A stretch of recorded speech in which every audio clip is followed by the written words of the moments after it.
നമസ്കാരം. Farm information bureau കാർഷിക വാർത്തകളിലേക്ക് സ്വാഗതം.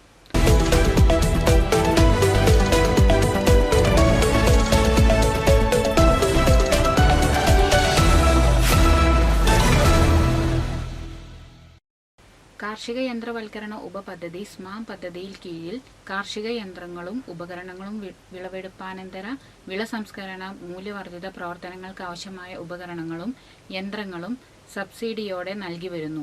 2025-26 സാമ്പത്തിക വർഷത്തിലെ അപേക്ഷകൾ ഓൺലൈനായി agrimachinery.nic.in എന്ന വെബ്സൈറ്റ് മുഖേന നൽകാവുന്നതാണ്.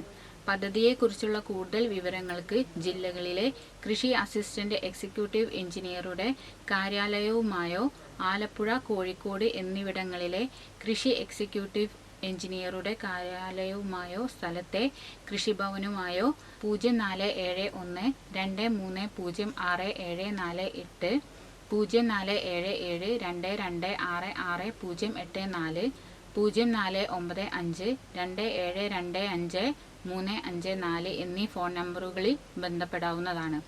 റബ്ബർ ബോർഡിന്റെ കീഴിൽ പുതുപ്പള്ളിയിലുള്ള National Institute for Rubber Training റബ്ബറിന്റെ ശാസ്ത്രീയമായ വിളവെടുപ്പിനുള്ള പരിശീലനം മാർച്ച് 9 മുതൽ 13 വരെയുള്ള തീയതികളിൽ നടത്തുന്നു. വിളവെടുപ്പ്, വിവിധയിനം ടാപ്പിംഗ് കത്തികളുടെ ഉപയോഗം, നൂതന ടാപ്പിംഗ് രീതികൾ, യന്ത്രവൽകൃത ടാപ്പിംഗ്, നിയന്ത്രിത കമിഴ്ത്തി വെട്ട്, ഇടവേള കൂടിയ ടാപ്പിംഗ്, ഉത്തേജക ഔഷധ പ്രയോഗം എന്നിവ പരിശീലനത്തിൽ ഉൾക്കൊള്ളിച്ചിട്ടുണ്ട്. കേരളത്തിനകത്തും പുറത്തുമുള്ള റബ്ബർ കർഷകർക്കും തോട്ടം മേഖലയിൽ നിന്നുള്ളവർക്കും അപേക്ഷിക്കാം.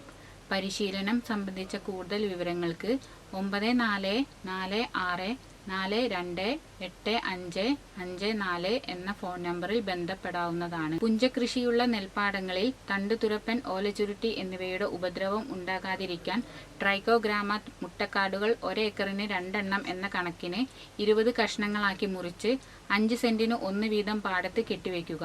2 ആഴ്ചയിലൊരിക്കൽ പുതിയ കാടുകൾ വെച്ച് 4-5 പ്രാവശ്യം ആവർത്തിക്കുക.